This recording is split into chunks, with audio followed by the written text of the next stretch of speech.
Assalamualaikum warahmatullahi wabarakatuh. Perkenalkan, nama saya Tia Devin Lestari dari kelas IPA 2, Mapel Geografi. Baiklah, di video kali ini saya akan menjelaskan tentang dinamika hidrosfer dan dampaknya terhadap kehidupan.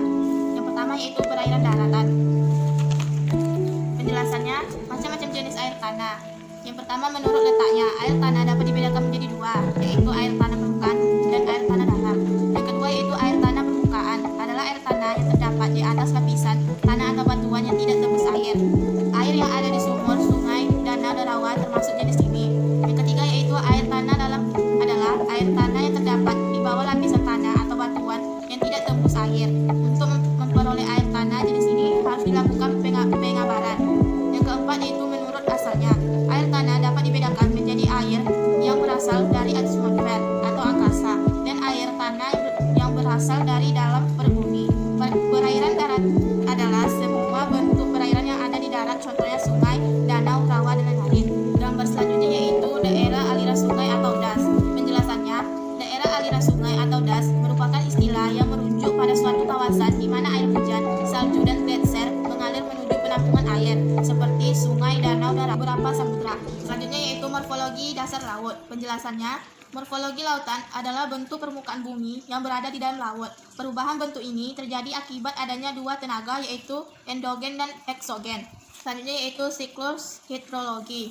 Penjelasannya, siklus air atau siklus hidrologi adalah sirkulasi air yang tidak pernah berhenti dari atmosfer ke bumi dan kembali ke atmosfer melalui proses kondensasi, presipitasi, evaporasi, dan transpirasi. Hidrologi merupakan bidang ilmu yang berkaitan dengan siklus air, berkaitan dengan asal, distribusi, dan sifat air. Dan yang terakhir yaitu batas-batas laut. Penjelasannya yaitu, batas-batas laut memiliki tiga bagian. Yang pertama, batas laut teritorial. Batas laut yang ditarik dari garis ujung pulau-pulau atau pantai terluar dengan jarak 12 mil ke lautan bebas. Yang kedua yaitu batas landas kontinen. Eksplorasi di perairan Indonesia sampai kedalaman 200 meter atau lebih. Yang ketiga yaitu ZEE atau zona ekonomi eksklusif. Sumber segala daya alam yang berada di perairan Indonesia menjadi milik NKRI. Baiklah, cuma itu yang dapat saya jelaskan. Lebih dan kurang saya mohon maaf. Saya akhiri dengan wabillahi taufiq wal hidayah. Wassalamualaikum warahmatullahi wabarakatuh. Assalamualaikum warahmatullahi wabarakatuh. Saya Nurul dari kelas 11 IPA 2. Baiklah, di sini saya akan menjelaskan apa itu iklim semi Ferguson. Pengertian iklim semi Ferguson merupakan jenis iklim yang hanya menggunakan siklus sebuah data dalam curah hujan pada suatu daerah untuk memberikan kriteria yang disebut bulan lembab, bulan kering, dan bulan basah. Bahwa sistem tersebut dapat diklasifikasikan sebagai Köppen atau Thermometry sehingga sistem tersebut memenuhi kondisi teknis dalam curah hujan. Dapat dikembangkan pada tahun 1950 dengan para peneliti Ferguson dan Smith yang pada waktu itu adalah profesor dan pejabat dari Institut Geofisika dan Meteorologi pada Fakultas Pertanian Universitas Indonesia. Jadi iklim ini dapat digunakan sebagai menentukan bulan-bulan, di antaranya adalah bulan basah BB, curah hujan lebih buruk dari 100 mm per bulan. Bulan lembab BL, curah hujan mencapai 60 sampai 100 mm per bulan. Bulan kering PK, curah hujan sekitar 60 mm per bulan. Langkah menentukan iklim semi Ferguson. Langkah-langkah yang tersedia sebagai cara menentukan sebuah iklim diantaranya adalah IPJ pada Q sama dengan 33,3% sampai 60%, IPG pada Q sama dengan 300% sampai 700%, TPA pada Q sama dengan Q 0% sampai 14,3%, masukkan E jika Q sama dengan 100% sampai 167%. TPB pada Q sama dengan 14,3% sampai 33,3%, TPF pada Q sama dengan 167% sampai 300%. TPD pada Q sama dengan 60% sampai 100%, masukkan H jika Q sama dengan lebih dari 700%. Hitungan jumlah bulan hujan. Januari 130 mm, Februari 220 mm, Maret 400 mm, April 34 mm, Mei 67 mm, Juni 50 mm, Juli 32 mm, Agustus 23 mm, September 78 mm, Oktober 80 mm, November 189 mm, Desember 200 mm. Kategori iklim semi Ferguson. Kategori yang terdapat akan diklasifikasikan menurut Ferguson dan Schmidt atau sering disebut dengan model Q. Model Q ini adalah yang menentukan nilai Q sehingga dapat diperoleh sebagai penentuan iklim.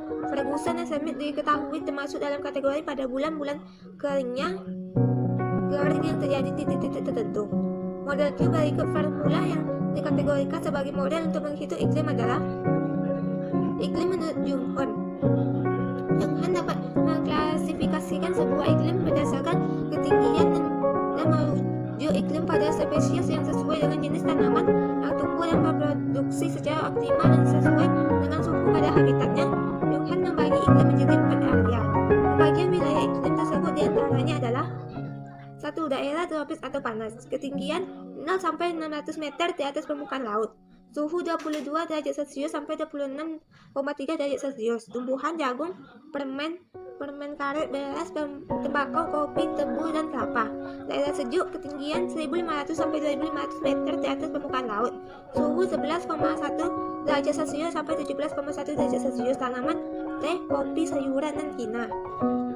3. Daerah sedang, ketinggian 600 meter sampai 1.500 meter di atas permukaan laut. Suhu 17,1 derajat Celcius sampai 22 derajat Celcius. Tanaman, kopi, beras, kina, tembakau, teh, dan sayuran. 4. Daerah dingin, ketinggian lebih dari 250 meter di atas permukaan laut. Suhu 6,2 derajat Celcius sampai 11,1 derajat Celcius. Tanaman, tidak terdapat tanaman. Iklim ini dapat mengklasifikasikan sebuah iklim berdasarkan dengan jumlah rata-rata, yakni bulan basah dan bulan kering, berdasarkan pada iklim mempunyai ukuran dan bentuk. Contoh soal. Selama 30 tahun terakhir, Kota Malang memiliki jumlah rata-rata 7 bulan basah, 3 bulan lembab, dan 2 bulan kering. Bagaimana tipe iklim Kota Malang berdasarkan klasifikasi iklim menurut Schmidt dan Ferguson? Maka apabila kita masukkan terhadap rumus model Q sama dengan jumlah rata-rata bulan kering per jumlah rata-rata bulan basah. Q sama dengan 2/7. Q sama dengan 2/7 sama dengan 0,286. Jadi, iklim Kota Malang berdasarkan Schmidt Ferguson adalah tipe B atau basah karena memiliki nilai Q 0,143 sampai 0,33 termasuk ke dalam tipe basah. Baiklah, hanya segitu yang dapat saya jelaskan. Apabila ada kesalahan kata mohon dimaafkan. Salam sejahtera buat kita. Perkenalkan, nama saya Evelina Dawolo, kelas 10 IP1, mapel geografi tugas bagian A. Baiklah, di sini saya akan membahas batuan penyusun litosfer. Batu garam. Dan yang ketiga yaitu batuan sedimen organik yang terbentuk dari gabungan sisa-sisa makhluk hidup. Contoh, batu gamping terumbu. Dan yang ketiga yaitu batuan metamorf. Batuan metamorf terbentuk akibat proses perubahan temperatur juga tekanan dari batuan yang telah ada sebelumnya sehingga berubah tekstur dan strukturnya. Batuan metamorf adalah batuan hasil perubahan dari batuan beku dan batuan endapan yang terjadi akibat proses metamorfosis.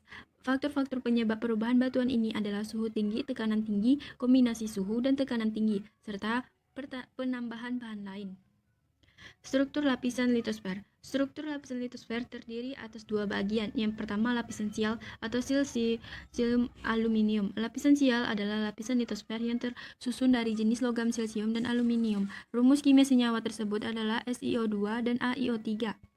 Dan yang kedua yaitu lapisan sima atau silisium magnesium. Lapisan sima adalah lapisan kulit bumi yang tersusun dari logam silisium dan magnesium dengan rumus kimia senyawa SiO2 dan MgO. Ketebalan lapisan ini mencapai 65 km dan bahannya punya sifat elastis.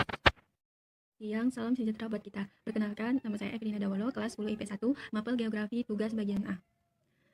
Baiklah, di sini saya akan membahas batuan penyusun litosfer. Tersebut adalah SiO2 dan AiO3. Dan yang kedua yaitu lapisan sima atau silisium magnesium. Lapisan sima adalah lapisan kulit bumi yang tersusun dari logam silisium dan magnesium dengan rumus kimia senyawa SiO2 dan MgO. Ketebalan lapisan ini mencapai 65 km dan bahannya punya sifat elastis.